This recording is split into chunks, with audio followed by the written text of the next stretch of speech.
ఆరో అధ్యాయంలో భక్తి సాధనలు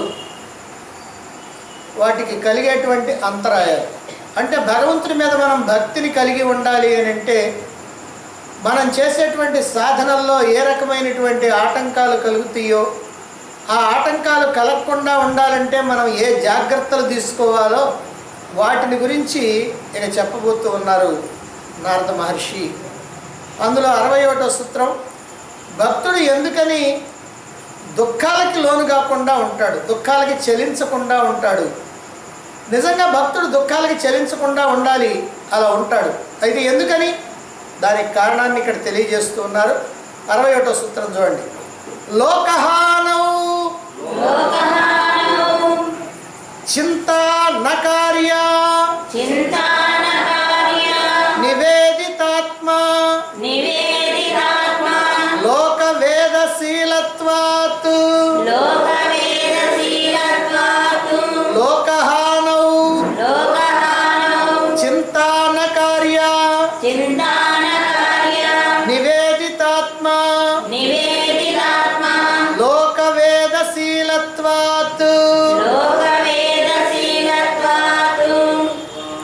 లోకహానౌ లౌకికమైనటువంటి దుఃఖాలని చింత నా కార్య, చింత అనేటువంటిది ఉండకూడదు.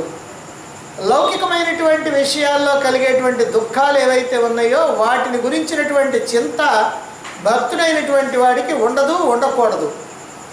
కారణం ఏమిటంటే ఆత్మ లోక వేద శీలత్వాత్. ఆత్మ అంటే తనని, లోక వేద అంటే లౌకికమైనటువంటి కర్మలు, వైదికమైనటువంటి కర్మల్ని, అలాగే తన యొక్క ప్రవర్తనని అన్నింటినీ కూడా నివేదిత భగవంతుడికి సమర్పించినటువంటి వాడు గనక తాను నిత్యము చేసేటువంటి లౌకికమైనటువంటి కర్మలు కానీ, అలాగే వైదిక కర్మలు కానీ, అలాగే తన యొక్క అవసరాలని, అలాగే తన యొక్క ప్రవర్తనని సర్వాన్ని కూడా భగవంతుడికి సమర్పించి ఉంటాడు. అందువల్ల ఇక ఈ లోకాన్ని గురించినటువంటి దుఃఖాలంటూ ఏమీ లేకుండా ఉండేటువంటి వాడు భక్తుడు.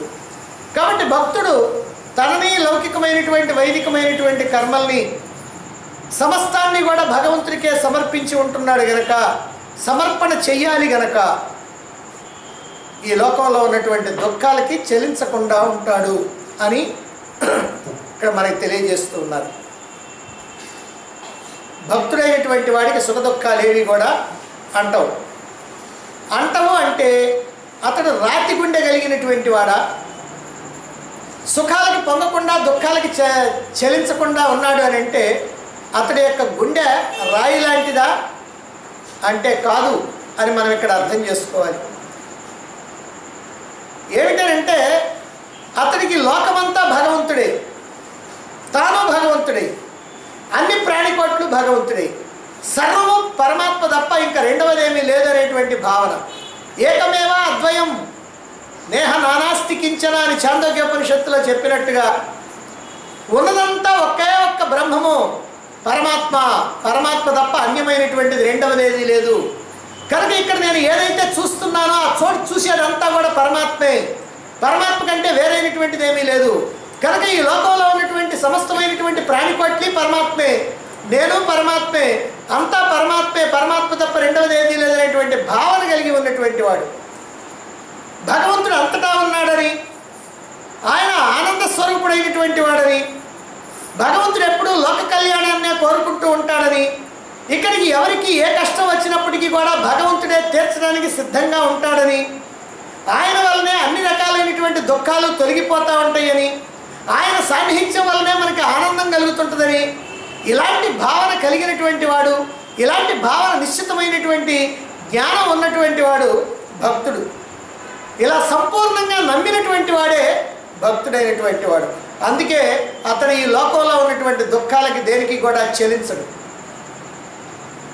దుఃఖాలకి ఎప్పుడు చెలిస్తారు? అసలు దుఃఖాలన్నీ ఎందుకు వస్తున్నాయి? తాను కోరినటువంటి కోరిక నెరవేరకపోతే దుఃఖం వస్తుంది, లేదా తను అనుకున్నటువంటి దానికంటే వ్యతిరేకంగా జరిగితే దుఃఖం వస్తుంది, లేదా తన యొక్క స్వార్థం తన యొక్క ఆశ ఇలాంటివన్నీ కూడా నెరవేరకపోతే అప్పుడు దుఃఖం వస్తుంది, లేదా ఎవరైనా భయపెడితే దుఃఖం వస్తుంది. మరి భక్తుడైనటువంటి వాడికి భయం ఉండదు. కారణం ఏమిటంటే అతడు సర్వము కూడా భగవంతుడికి సమర్పించినటువంటి వాడు కనుక అతడికి భగవత్ స్మరణ తప్ప, భగవంతుడిని స్మరించడం తప్ప ఇక భార్యా బిడ్డల గురించి, ఇల్లు వాకిళ్ళ గురించి, ధన సంపదల గురించి, భోగాల గురించి, లౌకికమైనటువంటి వాంఛల గురించి, వీటిని గురించి ఏనాడు కూడా అతడు భావించేటువంటి వాడు కాదు. అతడు నిజమైనటువంటి భక్తుడు. మనం సామాన్యమైనటువంటి భక్తుల గురించి కనుకైతే అప్పుడప్పుడు భగవంతుడిని తలుచుకుంటూ మిగిలినటువంటి సమయం అంతా ప్రాపంచికమైనటువంటి వ్యవహారాల్లో ఉంటాం కనుక మనకు అన్ని దుఃఖాలన్నీ కూడా మనకు ఉంటాయి. కానీ నిజమైనటువంటి భక్తుడికి అలా ఉండదు. అసలు భగవంతుడికి సర్వసమర్పణం చేశాడు అని అంటే మనస్సును కూడా భగవంతుడికి అర్పించాడు అని. అసలు తన మనస్సునే భగవంతుడికి అర్పించాడు. అందువల్ల వీటన్నిటినీ చింతించడానికి మనస్సు లేదు ఆయన దగ్గర. ఆ మనస్సు ఎప్పుడో భగవంతుడికి ఇచ్చేశాడు. అందుకే ఈ లోకహానిని గురించి, ఈ లౌకికమైనటువంటి దుఃఖాల గురించి అతడు పట్టించుకోడు. సమస్తమైనటువంటి చింతనల్ని, దుఃఖాలని పోగొట్టేటువంటి వాడు భగవంతుడు. అతడు ఎలాంటి వాడంటే చిత్తచోరుడు. చిత్తచోరుడు అని అంటే మన చిత్తాన్ని దొంగిలించేటువంటి వాడు, మనస్సుని దొంగిలించేటువంటి వాడు. ఈ మాటను రుజువు చేయటం కోసమే శ్రీకృష్ణుడు చిన్నతనంలో ఈ వెన్న దొంగగా ఉన్నటువంటి వాడు.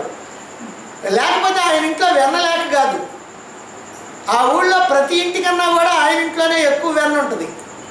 కావాల్సినంత తినొచ్చు, కానీ ఆయన తినటానికి కాదు.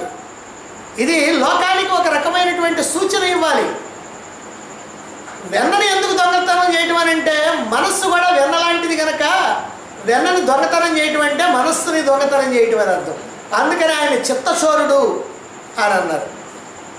పైగా భగవంతుడు మన యొక్క చిత్తాన్ని దొంగిలించిన తర్వాత ఆయన మళ్ళీ మనకి దాన్ని ఇవ్వడు, ఆయన దగ్గర ఎట్టి పెట్టుకుంటాడు.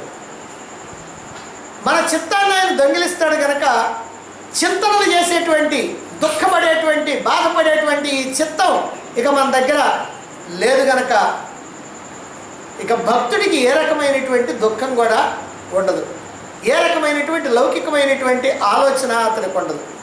భగవంతుడి యొక్క చింతన తప్ప ఇక రెండవది ఏమీ ఉండదు. అందుకని నిశ్చింతగా ఉంటాడు అతడు, ఏ రకమైనటువంటి చింతన లేకుండా ఉంటాడు. అదిగో అటువంటి వాడు భక్తుడు అని ఇక్కడ ఈ సూత్రంలో చెప్పి, ఇప్పుడు భక్తుడు పరాభక్తుడయ్యేంత వరకు కూడా ఏ రకంగా నడుచుకోవాలి అనే విషయాన్ని తర్వాత సూత్రంలో చెప్తున్నారు. 62వ సూత్రం చూడండి. నతత్సిద్ధో లోక వ్యవహారో హేయః కింతు ఫలత్యాగః తత్సాధనంచ కార్యమేవ నతత్సిద్ధౌ లోక వ్యవహారో హేయః కింతు ఫలత్యాగః తత్సాధనంచ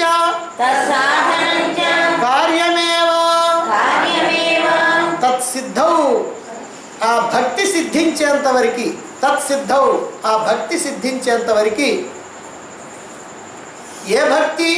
పరాభక్తి సిద్ధించేంత వరకు, సామాన్య భక్తి నుంచి పరాభక్తిని అందుకునేంత వరకు లోక వ్యవహార, ఈ లోక వ్యవహారాలని నహేయ త్యాగం చేయొద్దు. అంటే లౌకికమైనటువంటి వ్యవహారాలని విడిచిపెట్టవలసినటువంటి అవసరం లేదు, విడిచిపెట్టవద్దు అని ఇక్కడ చెప్తున్నారు. అయితే ఏమండి లౌకిక వ్యవహారాలను వదిలిపెట్టొద్దు అన్నారు కదా, ఇక మనం ప్రపంచం మీద పడి ఇక ఇందులోనే మునిగిపోదామని అంటే దానికి కూడా ఒక మాట చెబుతున్నారు. కింతు కానీ లోక వ్యవహారాలు విడిచిపెట్టనక్కర్లేదు, కానీ ఫలత్యాగ, నువ్వు ఏ పనులు చేసినప్పటికి కూడా కర్మఫలాన్ని మాత్రం త్యాగం చేస్తూ ఉండాలి. ఈ కర్మఫలం త్యాగం చేస్తూ ఉండటమే కాకుండా మరియు తత్సాధనం, ఆ భక్తి సాధనలు ఏవైతే ఉన్నాయో, ఆ భక్తిని పెంపొందించుకోవడానికి చేయవలసినటువంటి సాధనలు ఏవైతే ఉన్నాయో వాటిని కార్యమేవచ తప్పకుండా చేయాలి. కాబట్టి 2 జాగ్రత్తలు చెబుతున్నారు ఇక్కడ. ఏమిటి? నీ భక్తి పరాభక్తి వరకు వెళ్ళేటప్పుడు దాకా, పరాభక్తిని నువ్వు పొందేదాకా, అంటే ఈ ప్రపంచంతో ఏమాత్రం సంబంధం లేకుండా పరమాత్మతో సంపూర్ణంగా ఐక్యమైపోయేంత వరకు ఈ లౌకిక వ్యవహారాలను మాత్రం నువ్వు వదిలిపెట్టాల్సినటువంటి పని లేదు. నీ తిండి తిప్పలు కానీ, నువ్వు చేసేటువంటి పనులు కానీ దేన్ని కూడా నువ్వు వదిలిపెట్టాల్సినటువంటి అవసరం లేదు. కానీ నువ్వు ఏ పని చేసినప్పటికీ కూడా ఫలత్యాగం చేస్తూ ఉండాలి, కర్మఫల త్యాగం చేస్తూ ఉండాలి, కర్మఫలాన్ని విడిచిపెడుతూ ఉండాలి. అది నిష్కామ కర్మ అవుతుంది. కాబట్టి కర్మఫలాన్ని విడిచిపెడుతూ కర్మలు చేస్తూ ఉండాలి. అయితే ఎప్పుడు కర్మలు చేస్తూ ఉంటావేనా? కాదు. తత్సాధనంచ అంటే భగవంతుణ్ణి అందుకోవటానికి ఏ భక్తి సాధనలు అయితే ఉన్నాయో ఆ సాధనలు నువ్వు చేస్తూ ఉండవలసిందే. కాబట్టి 2, ఒకటి ప్రాపంచిక వ్యవహారాలనేమో కర్మఫల త్యాగంతో చేయాలి, భక్తి సాధనలేమో నిరంతరము సాగిస్తూ ఉండాలి. కాబట్టి ఈ ప్రకారంగా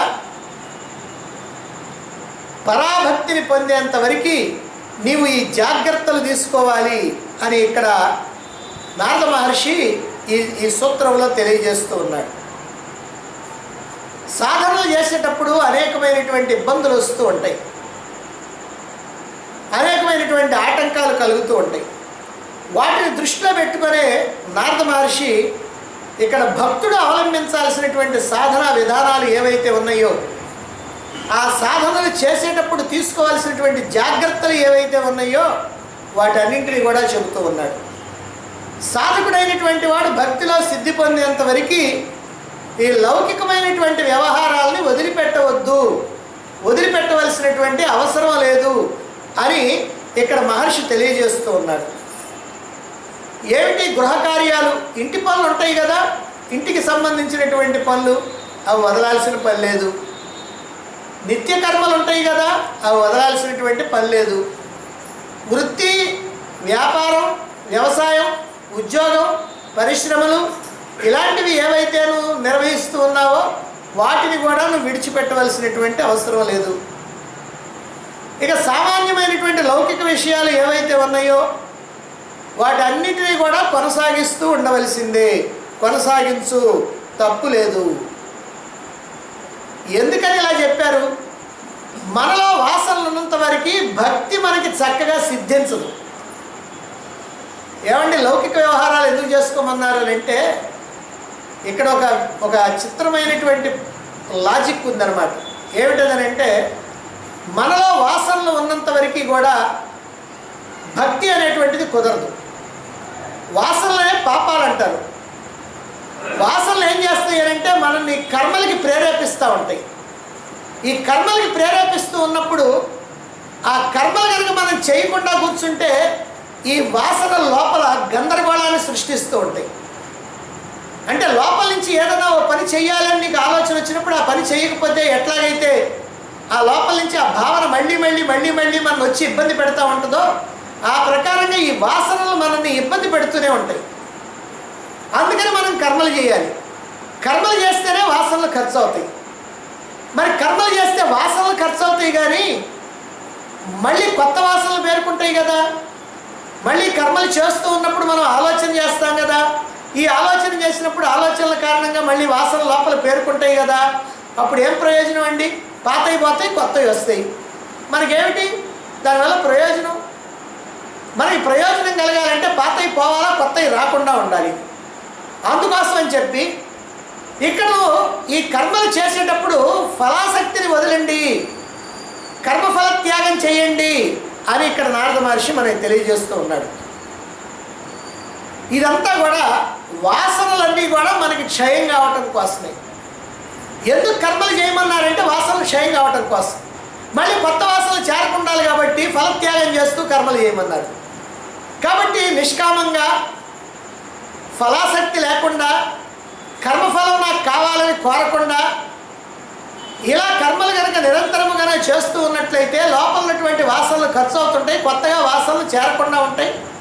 ఆ ప్రకారంగా మనలో ఉన్నటువంటి వాసనలన్నీ క్షయమవుతుంటాయి. వాసనలు క్షయమైతే మనశ్శుద్ధి జరుగుద్ది. మనశ్శుద్ధిగా జరిగితే భక్తి భగవంతుడి మీద ఏకాగ్రంగా నిలుస్తుంది. ఆ భగవంతుడిని మనం నిరంతరము తలుచుకోవాలి అని అంటే ఈ వాసనలు అనేటువంటివి మనకు అడ్డం రాకుండా ఉండాలి. అందుకనే ఇక్కడ కర్మలు చేయమన్నారు, కానీ కర్మఫల త్యాగం చేస్తూ అలా కర్మలు చేయమని చెబుతూ ఉన్నారు. కాబట్టి వాసనలు అణగాలి అని అంటే, వాసనలు క్షయం కావాలి అని అంటే నిష్కామంగా కర్మలు చేయవలసిందే. ఈ నిష్కామంగా కర్మలు చేసినప్పుడే మనలో వాసనాక్షయం అనేటువంటిది జరుగుతుంది. ఇలా జరుగుతుంటే క్రమంగా వాసనలు క్షయమవుతున్న కొద్దీ మనసు శుద్ధి అవుద్ది. మనసు శుద్ధి అయిన కొద్దీ ఆ మనస్సులో భగవంతుడు నిలబడతాడు, లేదా మనస్సు భగవంతుడిలో నిలబడటానికి అవకాశం కలుగుతుంది. అప్పుడు భక్తి సిద్ధిస్తుంది. అందుకనే జీవభావంలో ఉన్నంత వరకు కర్మయోగాన్ని ఆచరించాలి. కర్మయోగం వల్లనే చిత్తశుద్ధి జరుగుతుంది, వాసనాక్షయం జరుగుతుంది. కాబట్టి ఈ కర్మల్ని ఇలా చేస్తూనే ఉండమని చెప్పి నారద మహర్షి చెప్పి మరొక రకమైనటువంటి జాగ్రత్తను కూడా చెబుతున్నారు ఇక్కడ. ఏమిటది అని అంటే, ఎప్పుడైతే పరిపూర్ణమైనటువంటి భక్తి మనకి సిద్ధించదో అప్పుడు లౌకికమైనటువంటి వైదికరమైనటువంటి కర్మలన్నీ కూడా వాటంతటవే మనకి రాలిపోతాయి. ఎప్పుడైతే భక్తుడు పరాభక్తుడయ్యాడో, పరాభక్తుడైన తర్వాత ఇక ఈ కర్మలు చేయాలనేటువంటి భావన మనకి లోపల నుంచి రాదు.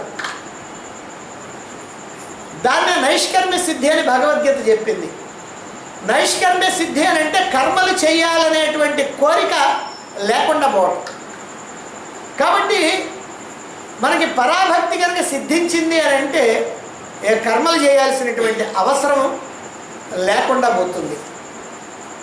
అది మనంతట మనం కావాలని చేయకుండా ఉండటం కాకుండా ఆ కర్మలు చేయాలనేటువంటి ఆలోచన లోపల నుంచి రాకుండా ఉంటుంది. అంటే వాటంతటవే విడిపోతాయి అన్నమాట. కాబట్టి సాధకుడు వాటిని వదలటానికి ప్రయత్నం చేయాల్సినటువంటి అవసరం లేదు. భగవంతుని యందు మనస్సుని కనుక నిలపగలిగితే ఇక ఆ మనస్సు ప్రాపంచికమైనటువంటి విషయాల్లో ఉండదు.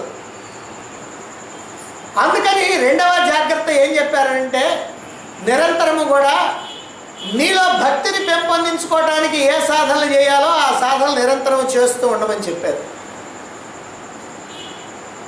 నిజంగా భగవంతుని మీద భక్తి కానీ లేదా జ్ఞానాసక్తి కానీ ఇవన్నీ కూడా మనకి సత్వగుణం బాగా ఉన్నప్పుడు చక్కగా కుదురుతుంది, కలుగుతుంది. మళ్ళా సత్వగుణం ఉండాలి. ఇలాంటి సత్వగుణం కనుక మనం పెంపొందించుకొని రజోగుణ తమో గుణాలను తొలగించుకున్నప్పుడు ఈ కర్మలు చేయాలనేటువంటి ఆలోచన పోతుంది. కాబట్టి ఎలా చేయాలనేటువంటి ప్రశ్న ఉత్పన్నం కాదు. ఇక రెండో విషయం ఏమిటనంటే, ఈ కర్మలు వదలటమే కాకుండా ఆ భగవంతుడి మీద నిరంతరము కూడా మన యొక్క మనస్సు నిలిచిపోతుంది. భగవత్ తత్వాన్ని తెలుసుకోవటంలో కూడా మన యొక్క మనస్సు నిలిచిపోతుంది. భగవంతుడి మీద నీకు నిజమైనటువంటి ఆ ఆరాధనా భావం కలిగిన, భగవంతుడిని తెలుసుకోవాలనేటువంటి తీవ్రమైనటువంటి తపన, తపస్సు అనేటువంటిది కలిగిన, ఇప్పుడు ఏమవుతుందనంటే ప్రాపంచికమైనటువంటి లౌకికమైనటువంటి విషయాలతో మనకి తెలియకుండానే మనకి వైముఖ్యం ఏర్పడుతుంది. అందుకనే పరమభక్తాగ్రేసరులైనటువంటి వాళ్ళు కానీ, పరమజ్ఞానులైనటువంటి వాళ్ళు కానీ, మహాత్ములైనటువంటి వాళ్ళు కానీ సినిమాలు చూడాలని, లేకపోతే నాటకాలు చూడాలని, లేకపోతే ఇంకేదేదో ఈ వినోదం కలిగించేటువంటి విషయాల్లో ఉండాలని, ఇంకేదో చేయాలని ఇలాంటి ఆలోచనలు అసలు రాను కూడా రావు. వాటన్నిటి పట్ల విరక్తి అనేటువంటిది కలుగుతుంది. దాన్ని మనం ప్రత్యేకంగా ప్రయత్నం చేయక్కర్లా, అలా చేయకుండానే కలుగుతుంది. అయితే ఇక్కడ ఒక విషయాన్ని మాత్రం మనం గమనించాలి. పరాభక్తి అని అంటే సమస్తమైనటువంటి లౌకిక విషయాల పట్ల విరక్తి కలిగి భగవంతుడి యందే నిరంతరము కూడా మన యొక్క మనస్సును నిలపాలి. అలా నిలపడానికి శాస్త్రాల ద్వారా ఆ భగవత్ తత్వాన్ని తెలుసుకొని ఈ లౌకికమైనటువంటి విషయాల్ని, శాస్త్ర విధుల్ని కావాలని విడిచిపెడితే అతడు నిజమైనటువంటి భక్తుడు కాదు. శాస్త్రాన్ని తెలుసుకుంటున్నాడు, భగవతత్వాన్ని తెలుసుకుంటున్నాడు, భగవంతుని మీద భక్తిగా ఉంటున్నాడు, కానీ కావాలని ఈ లౌకికమైనటువంటి విషయాలను కనుక విడిచిపెడితే అతడు పూర్ణ భక్తుడు కాదు. వాటంతరవి కనుక అతడి నుంచి వదిలిపోతే, అసలు అటువైపుగా ఆలోచన రాకపోతే, వాటి విషయమే అసలు గుర్తు లేకపోతే నిరంతరము పరమాత్మలోనే అతడు ఉన్నాడు అనేటువంటి విషయం మనకి తెలుస్తుంది. కాబట్టి ప్రయత్నపూర్వకంగా లౌకికమైనటువంటి వ్యవహారాలు వదలమని ఇక్కడ చెప్పటల్లా, ఫలాసక్తి విడిచి కర్మల్ని ఆచరిస్తూ ఉండండి. అలా ఆచరిస్తూ ఉన్నప్పుడు నీలో వాసనాక్షయం జరుగుతుంది. వాసనాక్షయం జరిగినప్పుడు మనశ్శుద్ధి జరుగుతుంది. మనశ్శుద్ధి జరిగినప్పుడు పరమాత్మ మీద నీ యొక్క మనస్సు నిలబడుతుంది. ఈ ప్రకారంగా నిష్కామంగా లోక కళ్యాణం కోసం భగవత్ప్రీత్యర్థం చేసేటువంటి కర్మలన్నీ కూడా చివరికి అతను పరమభక్తుడు కావటానికి దారితీస్తాయి, సహాయకారులు అవుతూ ఉంటాయి. కనుక భక్తి కనుక సిద్ధించాలి అని అంటే కర్మల త్యాగం కన్నా కర్మఫల త్యాగం చాలా గొప్పది అని నారద మహర్షి ఇక్కడ తెలియజేస్తున్నాడు. కర్మల త్యాగం కాదు, కర్మఫల త్యాగం. ఈ కర్మఫల త్యాగంతోనే నిజంగా కర్మఫలాన్ని కనుక త్యాగం చేస్తే వాసనలు క్షయమవుతాయి. వాసనలు క్షయమైనటువంటి వాడి గుర్తు ఏమిటనంటే ప్రపంచం మీదకి పరుగులు తీస్తా కనపడ్డు. ఎప్పుడు అది చేయాలి పరుగులు తీయడు, ప్రశాంతంగా ఉంటాడు. అలా పరుగులు తీస్తున్నాడు అని అంటే అతడిలో ఇంకా లోపల ఈ వాసనలు బాగా ఉన్నాయని గుర్తు. కనుక ఈ ప్రపంచం మీదకి శరీరం పరుగులు తీసినా, మనసు పరుగులు తీసినా అతడిలో ఇంకా వాసనలు ఉన్నట్టు. వాసనాక్షయం చేసుకోవాల్సినటువంటి అవసరం అతనికి ఉంది అని మనకి ఈ సూత్రం ద్వారా అర్థమవుతుంది. మరి భక్తికి అవరోధాలుగా, ఆటంకాలుగా పరిణమించేటువంటి విషయాలు ఏవైతే ఉన్నాయో వాటి పట్ల తీసుకోవాల్సినటువంటి జాగ్రత్తల గురించి ఒక అద్భుతమైనటువంటి సూత్రాన్ని, అందరికీ బాగా తెలిసినప్పటికీ కూడా ఆచరించకపోతే ఆచరించాల్సినటువంటి అద్భుతమైనటువంటి సూత్రాన్ని ఇక్కడ తెలియజేస్తున్నాడు నారద మహర్షి. 63వ సూత్రం చూడండి. స్త్రీధన నాస్తిక వైరి చరిత్రం నా శ్రవణీయం. ఇది స్త్రీ ధన నాస్తిక వైరి చరిత్రం నా శ్రవణీయం. అది స్త్రీ ధన అంటే ధనము సంపదలు, నాస్తిక అంటే నాస్తికులు, వైరి అంటే శత్రువులు, వాళ్ళ యొక్క చరిత్రల్ని నాశ్రవణీయం వినకూడదు అన్నారు. కామం, క్రోధం, లోభం ఈ మూడు ఎలాంటి అంటే నరక ద్వారా అన్నారు భగవద్గీతలో. కామ, క్రోధ, లోభాలు మూడు కూడా నరక ద్వారాలు. సూత్రంలో మహాత్ములైనటువంటి వాళ్ళు ఏదో ఒక విషయాన్ని కనుక చెబితే దాని వెనక ఆంతర్యం ఎంత ఉంటుందో మనం గ్రహించాలంటే అది నిజంగా చాలా కష్టం. మళ్ళీ ఎంతో మహాత్ములైనటువంటి వాళ్ళే గుర్తించగలుగుతారు. మరి దీంట్లో ఏం చెప్పారు? చెప్పటం మాత్రం స్త్రీ ధన నాస్తిక వైరి చరిత్రం నా శ్రవణీయం అని అన్నారు. కానీ కామక్రోధ లోభాల గురించి ఇప్పుడు నేను అంటున్నాను. ఏమిటిది? కామక్రోధ లోభాలు మూడు కూడా నరక ద్వారాలు అన్నారు భగవద్గీతలో. మరి ఈ కామం, క్రోధం, లోభం, అవిశ్వాసం లేదా అశ్రద్ధ వీటిని ఎదుర్కోవటం కోసమే కొన్ని సూచనలను నారద మహర్షి ఇక్కడ చేస్తున్నారని మనం అర్థం చేసుకోవాలి. ఇంతకుముందు సూత్రంలో లౌకికమైనటువంటి వ్యవహారాలు వదలకూడదు, వాటిని నువ్వు కొనసాగిస్తూనే ఉండు, కాకపోతే కర్మఫల త్యాగం చేస్తూ చెయ్యి అని తెలియజేయటం జరిగింది. మరి లౌకిక వ్యవహారాలను నిర్వహించేటప్పుడు కొన్ని జాగ్రత్తలు తీసుకోవాలి అని ఇక్కడ సూచించడం జరుగుతాం. అక్కడ వట్టి కర్మఫల త్యాగం చెప్పారు, ఇక్కడ కొన్ని జాగ్రత్తలు కూడా చెప్పారు. నువ్వు ఏ రకమైనటువంటి వ్యవహారాలు చేస్తున్నప్పటికి కూడా కొన్ని రకాలైనటువంటి విషయాలు నిన్ను అధపాతాళానికి తొక్కేస్తాయి. కాబట్టి అధపాతాళానికి నువ్వు పోకుండా ఉండాలంటే ఈ జాగ్రత్తలు తీసుకోవాలని నారద మహర్షి ఇక్కడ తెలియజేస్తూ ఉన్నాడు. మనం భగవంతుడి యందు భక్తిని కలిగి ఉండేటప్పుడు, భక్తి సాధనలు చేసేటప్పుడు లౌకిక వ్యవహారాల్లో కూడా మనం ఉంటూనే ఉంటాం. లౌకిక వ్యవహారాల్లో ఉండకుండా కేవలం తలుపులు బిగించుకొని ఆ భగవంతుడి యందు భక్తిని మనం చూపించం. అటు లౌకిక వ్యవహారాలు ఉంటాయి, ఇటు భక్తికి సంబంధించినటువంటి సాధనలు చేస్తూ ఉంటాం. అలాంటప్పుడు స్త్రీ, ధనం, నాస్తికుడు, శత్రువు వీరి గురించినటువంటి విషయాలు వినకూడదు అని నారద మహర్షి ఇక్కడ హెచ్చరిస్తూ ఉన్నారు. ఎప్పుడో ఒకప్పుడు వీటి యందు ఆసక్తి కలిగినప్పుడు భక్తికి ఆటంకం కలుగుతుంది కనుక నారదుడు ఈ జాగ్రత్త చెప్తూ ఉన్నాడు. అందులో మొట్టమొదటిది స్త్రీ. ఎవరి యొక్క మనస్సు స్త్రీ యందు లగ్నమై ఉంటుందో, ఎవడు ఎల్లప్పుడూ కూడా స్త్రీ చింతన చేస్తూ ఉంటాడో అటువంటి వాడికి భగవత్ చింతనలో ఏకాగ్రత కుదరదు. స్త్రీ చింతన చేసేవాడికి భగవత్ చింతన సరిగ్గా కుదరదు. స్త్రీ చింతనలో కామం కలుగుతుంది, కామం భక్తి మార్గంలో ఆటంకం అవుతుంది. ఇందాక చెప్పాను కామ, క్రోధ, లోభ అని. అదిగో ఇక్కడ స్త్రీని గురించి ఆలోచిస్తూ ఉంటే కామం కలుగుద్ది. కామం ఏమో భక్తికి ఆటంకం కలిగించేటువంటిది. స్త్రీలని మనం చూడకూడని విధంగా చూపించేటువంటి నాటకాలు కానీ, సినిమాలు కానీ, లేకపోతే నవలలు కానీ, కథలు కానీ ఏవైతే ఉన్నాయో వాటిని చూడకూడదు, వినకూడదు, చదవకూడదు.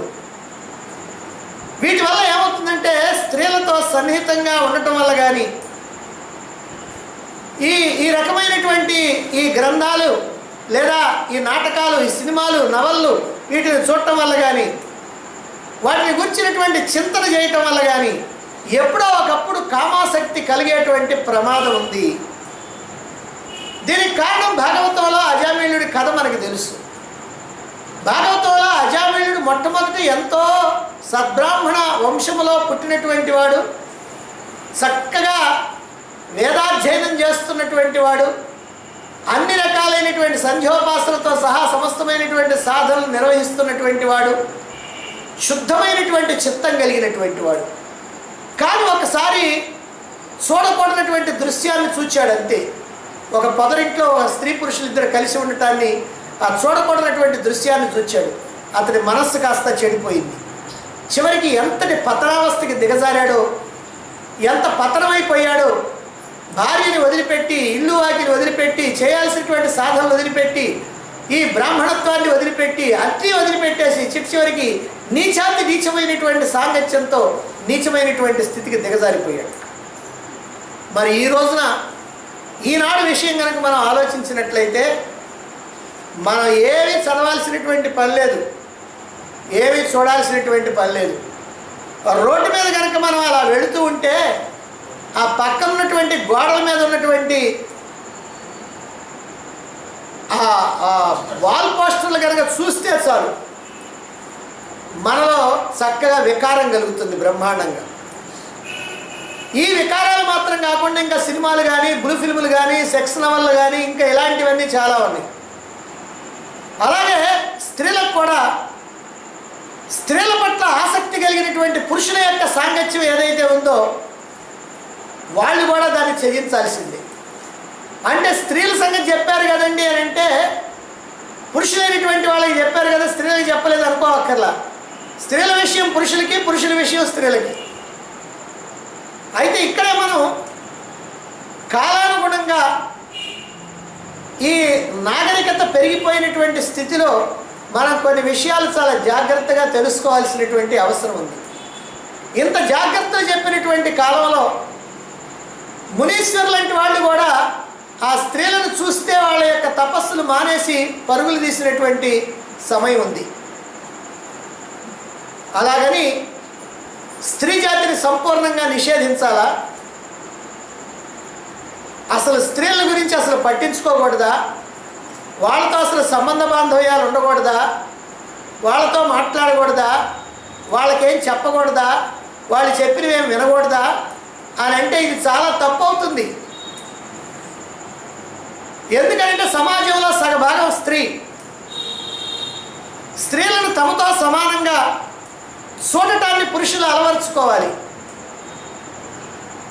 స్త్రీలను చూడకుండా వాళ్ళని గురించి ఆలోచించకుండా ఉండటం సాధ్యం కాదు. స్త్రీలని తమతో సమానంగా చూడగలిగినటువంటి మనస్సుని వాళ్ళు వృద్ధి చేసుకోవాల్సినటువంటి అవసరం ఉంది.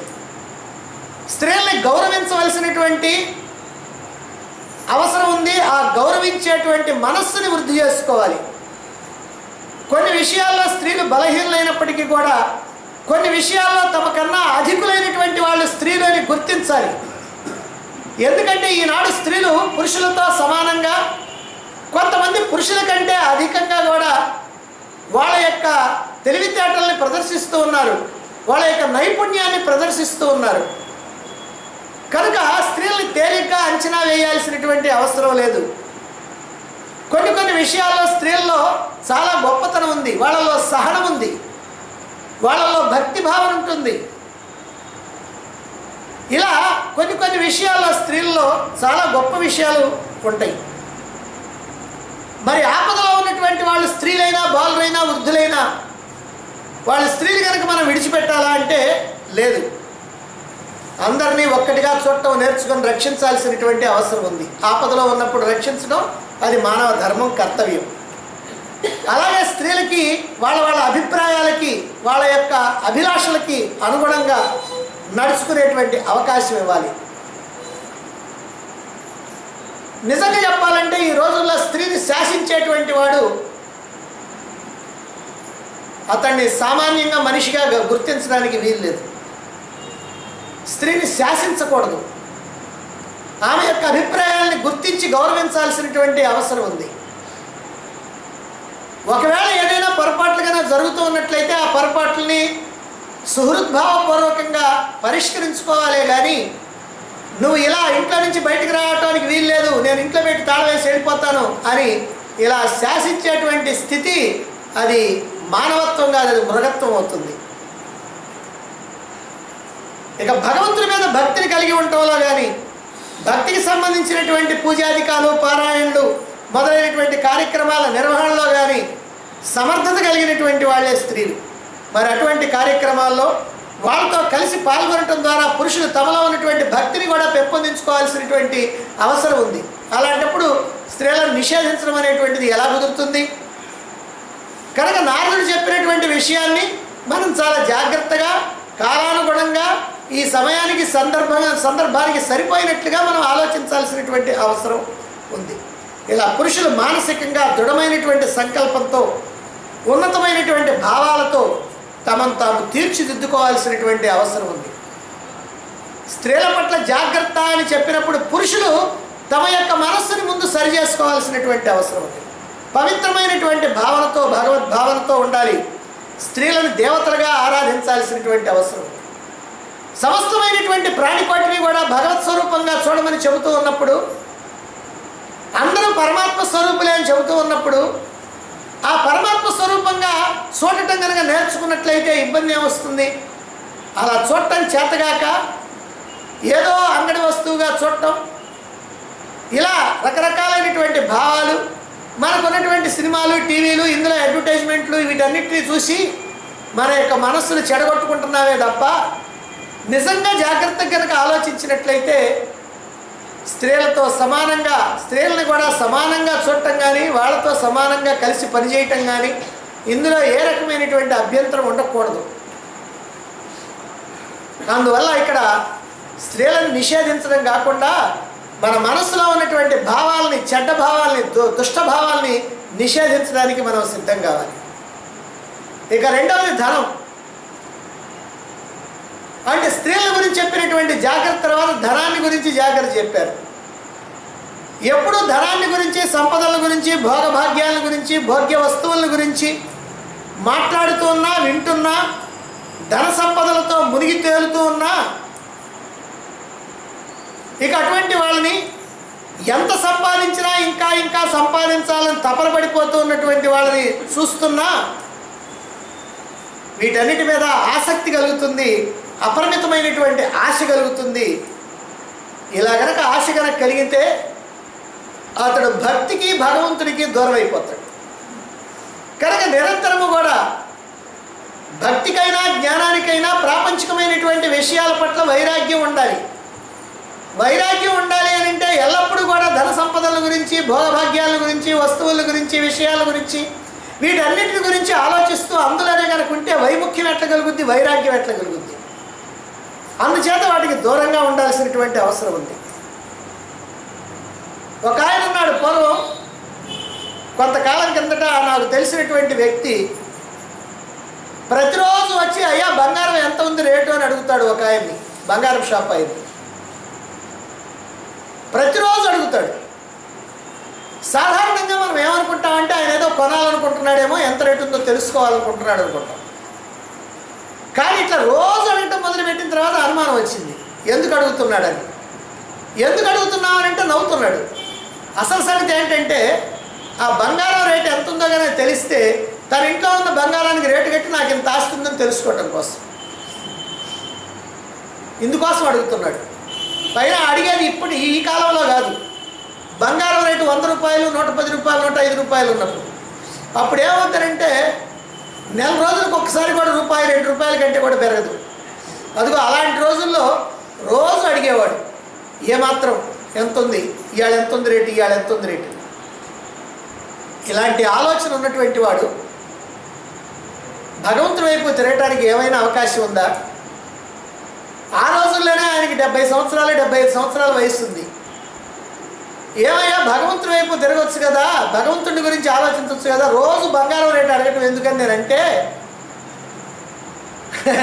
అదంతా చివరిలో లేండి అని అన్నాడు.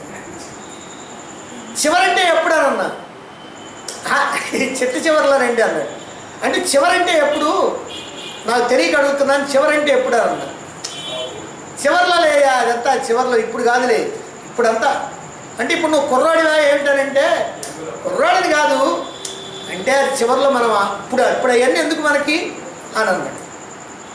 కాబట్టి ఇలాంటి ఆలోచన విధానం కనుక ఉన్నట్లయితే ఏం చేస్తారు? పాపం సంపాదించాడు, ఇల్లు వాకిళ్ళు ఉన్నాయి, అన్నీ ఉన్నాయి, డబ్బులు ఉన్నాయి, బంగారం ఉంది, అంతా ఉంది. ఏమైనా ఒక్క ముక్క ఏమైనా పట్టుకెళ్ళాడా? రోజు పాపం అడగటమే. కానీ ఏమైనా చేతికి ఒక ఉంగరం కానీ వాచి కానీ ఏమైనా పెట్టుకొని ఏడ్చాడా? ఏదీ లేదు.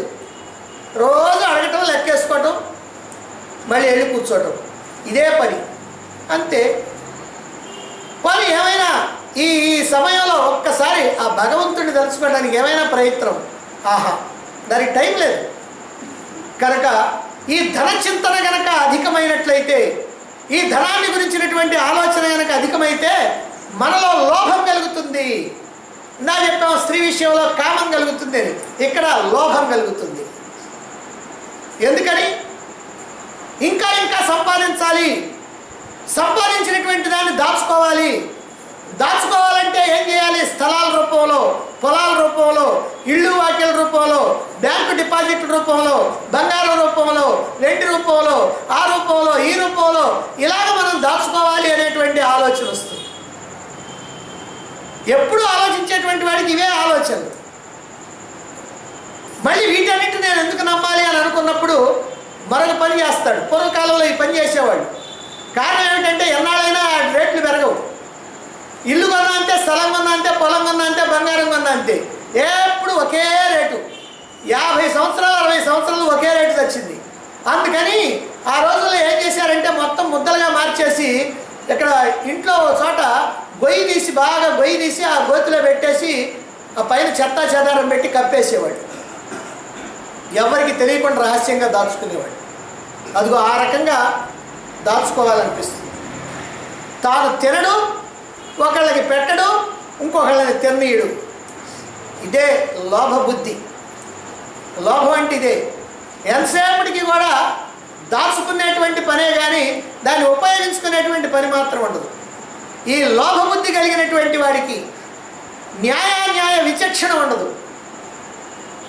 నిజంగా ఎవడైనా సరే తన యొక్క సొమ్ముని అలాగా దాచుకున్నాడు అని అంటే ఆ దాచుకున్నటువంటి దాన్ని తన యొక్క వంశీకులు ఎవరో ఒకరు దాన్ని పొందుతారు కదా. ఒకవేళ వంశీకులు కనుక పొందకుండా పోతే, ఆ పిల్లలకు కనుక తెలియకపోతే ఆ ఇల్లు కోడికి అమ్ముకుంటే, వాడెప్పుడన్నా ఏ కారణం చేతనే అక్కడ కనుక తవ్వుకుంటే అక్కడ దొరుకుద్ది కదా. సరే, అంతా పడేసిన తర్వాత ఇంకెవరికైనా దొరుకుద్ది కదా. మొత్తం మీద ఎవరో ఒకరి పాలవుద్ది కదా. మరి నీకేమిటి ప్రయోజనం? నువ్వు తిన్నావా? ఒకళ్ళని తిన్నిచ్చావా? ఓ సత్కార్యం చేసావా? ఒక మంచి పని చేసావా డబ్బుతోటి? అంటే దాని మీద నీకు ఏ అధికారం లేదని నువ్వు ఒప్పుకుంటున్నట్టే కదా. కనుక నీకు డబ్బున్నా ఏం ప్రయోజనం లేదు. దాన్ని సద్వినియోగం చేయకపోతే ఎందుకు పనికి రాకుండా పోతుంది. కానీ అదేం బుద్ధో ఆ డబ్బు దగ్గరికి వచ్చినప్పటికల్లా ఎక్కడ లేని లోభ బుద్ధి వచ్చేస్తూ ఉంటుంది. ఏ రకమైనటువంటి సత్కార్యం చేయాలన్నా కూడా చెయ్యాలని అనిపిస్తుంది. అందుకనే ధనం లోభాన్ని కలిగిస్తుంది అనేటువంటి విషయం ఇక్కడ మనం తెలుసుకోవాలి. అంతేకాదు, ధనాన్ని గురించి, ధనికుల యొక్క భోగభాగ్యాల గురించి, వాళ్ళు అనుభవించేటువంటి సుఖభోగాల గురించి, గర్విష్ఠుల గురించి వినకూడదు, చూడకూడదు అనేటువంటి విషయాన్ని కూడా ఇక్కడ నారదుడు మనకి తెలియజేస్తూ ఉన్నాడు. అంటే లోభానికి దూరంగా ఉండాలి. ఇక మూడవది ఏంటంటే నాస్తిక. భగవంతుని యందు, శాస్త్రాల యందు విశ్వాసం లేనటువంటి వాడే నాస్తికుడు. ఏమంటాడు నాస్తికుడు? దేవుడు ఎక్కడున్నాడండి? ఉంటే ఏది చూపించండి.